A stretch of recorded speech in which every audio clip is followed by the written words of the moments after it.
इस वक्त की बड़ी खबर आपको बता दें, पटना में नीट छात्रा के साथ हुई घटना के बाद लगातार परिजनों का आक्रोश बढ़ता जा रहा है। वहीं दूसरी तरफ अब नीतीश सरकार ने भारत सरकार से सीबीआई जांच की मांग की है, जिसके बाद और भी कई बड़े खुलासे हो सकते हैं। इस मामले में ज्यादा अपडेट के साथ मेरे साथ जुड़ रहे हैं मेरे सहयोगी नवेंदु जी। सर, अब सीबीआई जांच की मांग कर दी गई है।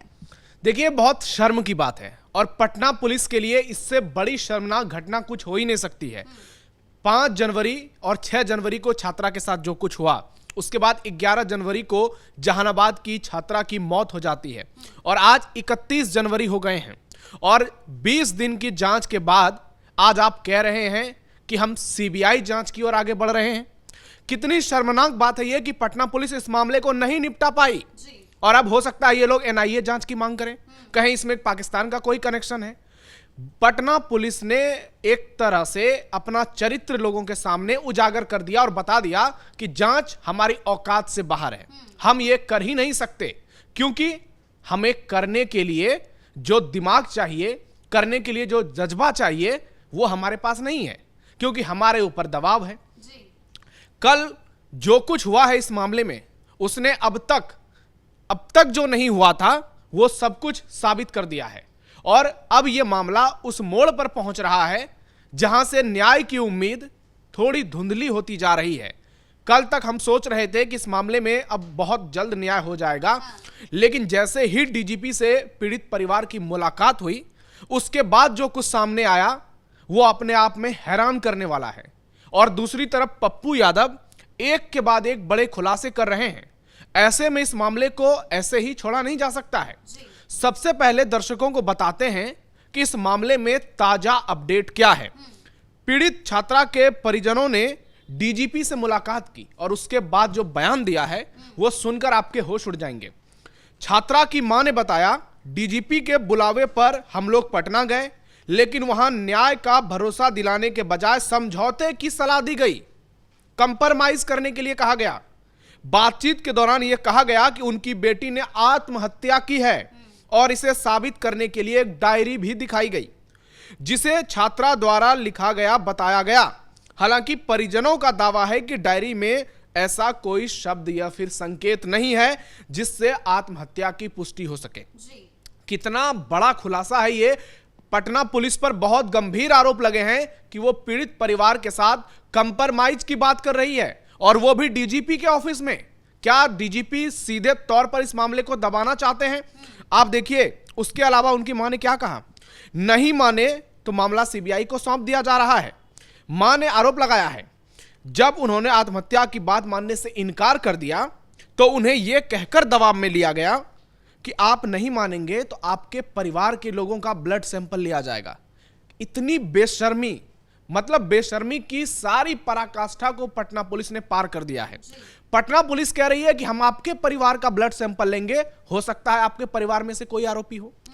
जिन अधिकारियों ने यह बात कही है, आप क्या ही बोल सकते हैं उनके बारे में।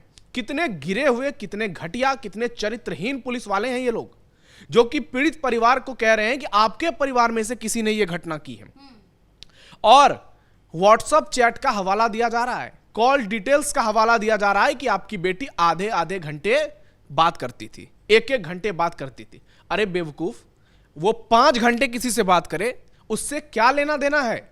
जब इस मामले में डीएनए सैंपल लिया गया है, 18 से 21 साल के 5 युवकों को संदिग्ध बताया गया है, मनीष रंजन का डीएनए सैंपल, स्पर्म सैंपल लिया गया है, कहां से कहां केस को घुमा फिरा रहे हो।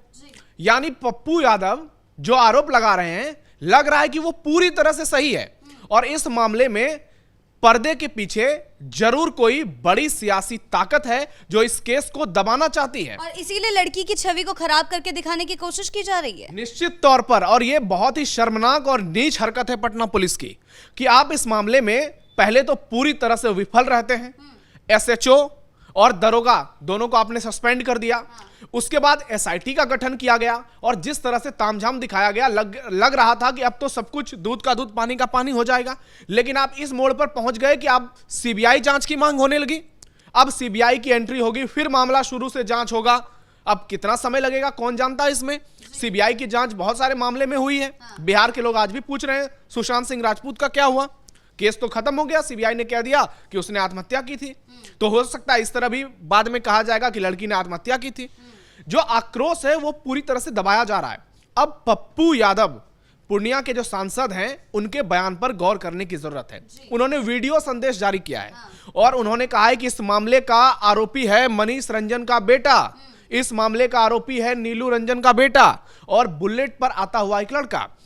वो सीधे सीधे कह रहे हैं कि इस मामले में 3 लड़कों ने दुष्कर्म किया है, इस मामले में 5 शामिल थे, 2 के बारे में मैं अभी कुछ नहीं कहूंगा।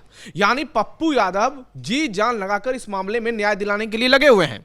आप उनकी आलोचना कर सकते हैं कई चीजों को लेकर, हम भी पप्पू यादव पर अक्सर सवाल उठाते हैं जब वो विवादित बयानबाजी करते हैं या फिर घटिया पॉलिटिक्स करते हैं, लेकिन इस मामले में पप्पू यादव जिस तरह से सीना ठोक कर खड़े हैं, उनकी जितनी तारीफ की जाए वो कम है। पप्पू यादव ने वीडियो संदेश में साफ साफ कह दिया है कि मनीष रंजन की बेटे की गिरफ्तारी क्यों नहीं कर रहे हो। अभी आपने सैंपल लिया, अब उसका मिलान होगा, कुछ दिन में पता चल जाएगा।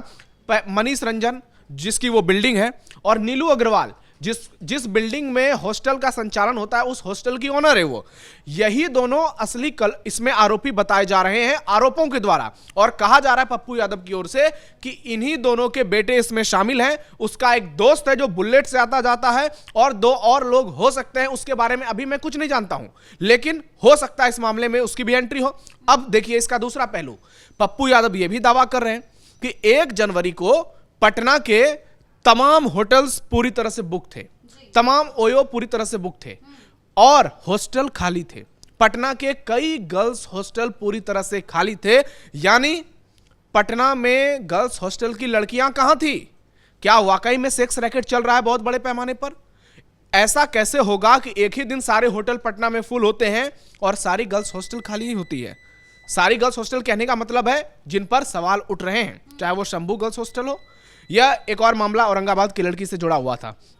इस केस में धीरे धीरे और ज्यादा मामले को उलझाने की कोशिश की जा रही है और एएसपी इस मामले के लग रहे हैं, सबसे ज्यादा घुमाया फिराया गया है उसी के द्वारा। और अब देखिए ये जो डॉक्टर सतीश है, प्रभात मेमोरियल का सीएमडी, कुछ दिनों पहले ये बयान देता है कि मैं रणभूमि का अभिमन्यु हूं, चक्रव्यूह को भेदना जानता हूं, जमीन में जिंदा गाड़ दूंगा।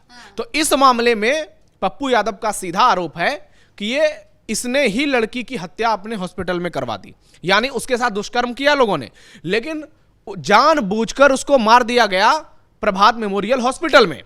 और उसके बाद से डॉक्टर सतीश का बयान आता है, अभी तक उसकी गिरफ्तारी नहीं होती है। 20 दिन के बाद मनीष रंजन के घर पर छापा पड़ता है। तो सवाल उठ रहा है कि ये किस तरीके का जांच कर रहे हो भाई?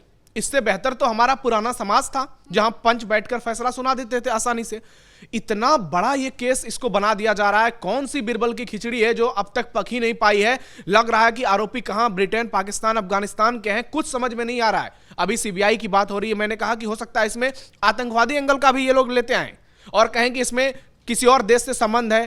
तो आप देखिए किस तरह से मामले को भटकाने की कोशिश की जा रही है और इसका सिर्फ और सिर्फ एक ही कारण पप्पू यादव दे रहे हैं और वो है कि इसमें बड़े बड़े नेताओं के लिंक, नेताओं के डायरेक्ट लिंक नहीं हो सकते हैं, लेकिन नेताओं के लिंक मनीष रंजन से हैं, नेताओं के लिंक नीलू अग्रवाल से हैं और इसलिए इस मामले को दबाया जा रहा है कि अगर मनीष रंजन ने मुंह खोला तो बड़े बड़े नेता तेल लेने के लिए चले जाएंगे इस मामले में।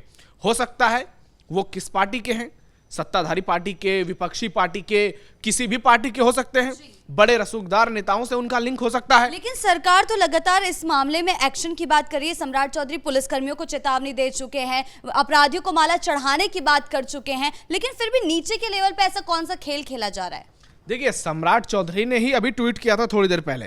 उन्होंने लिखा है कि बिहार के माननीय मुख्यमंत्री श्री नीतीश कुमार जी ने भारत सरकार से पटना में हुए नीट छात्रा की हत्या के मामले में सीबीआई से जांच का आग्रह किया है। घटना का पारदर्शी और न्यायपूर्ण तरीके से उद्भेदन निश्चित किया जाए, यानी सही पैमाने पर जांच की जाए। सम्राट चौधरी के बयान आए हैं इस मामले में, डिप्टी सीएम विजय सिन्हा के बयान आए हैं मामले में, लेकिन जांच सम्राट चौधरी नहीं कर रहे हैं, जांच विजय कुमार सिन्हा नहीं कर रहे हैं।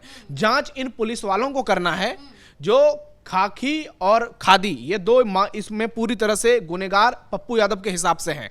तो ये खाकी वाले जो हैं ये ज्यादा आरोपी नजर आ रहे हैं। ये कैसे हो सकता है कि इससे ज्यादा शर्मनाक बात क्या हो सकती है कि आप पीड़ित परिवार को कहें कि आपका डीएनए सैंपल लेंगे, हो सकता है आप ही आरोपी हो। आप जबरदस्ती नई नई कहानियां गढ़ रहे हैं, कुछ दिन पहले आप कह रहे थे कि अभी मामला बहुत नजदीक पहुंच चुका है, इस मामले में 5 लोगों के संदिग्ध होने की खबर है और उसका स्पर्म सैंपल लिया गया है।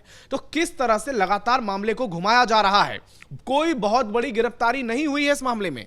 और आप देख लीजिए, जो बार बार लोग सड़क पर उतर रहे हैं, जिस तरह से पीड़ित छात्रा के पक्ष में न्याय की बातें की जा रही हैं, क्योंकि लोगों को लग रहा है कि यह मामला अब नहीं हो पाएगा।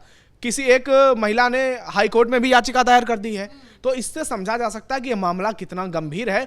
लेकिन पटना पुलिस को चुल्लू भर पानी में डूबकर मर जाना चाहिए। इतनी बेशर्म पुलिस शायद ही बिहार के इतिहास में पहले रही होगी। लालू राज, जंगल राज की लोग बात करते हैं, उस दौर में तो जो कुछ हुआ उसकी कल्पना आज से नहीं की जा सकती है। लेकिन आज के दौर में पुलिस का जो चरित्र सामने आया है, पुलिस का जो रवैया सामने आया है, और सीधे सीधे डीजीपी ऑफिस में बुलाकर इस तरह से पीड़ित परिवार के साथ करना, यह अपने आप में बेहद शर्मनाक है, बहुत घिनौना है।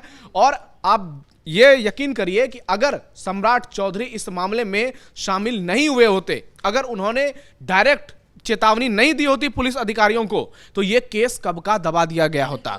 और इसीलिए ताकि इसमें बड़े बड़े लोगों की शामिल होने की पूरी खबर है, जो पप्पू यादव बार बार दावा कर रहे हैं। अब देखना यह होगा कि केंद्र की ओर से क्या इसमें सीबीआई की जांच कराई जाती है।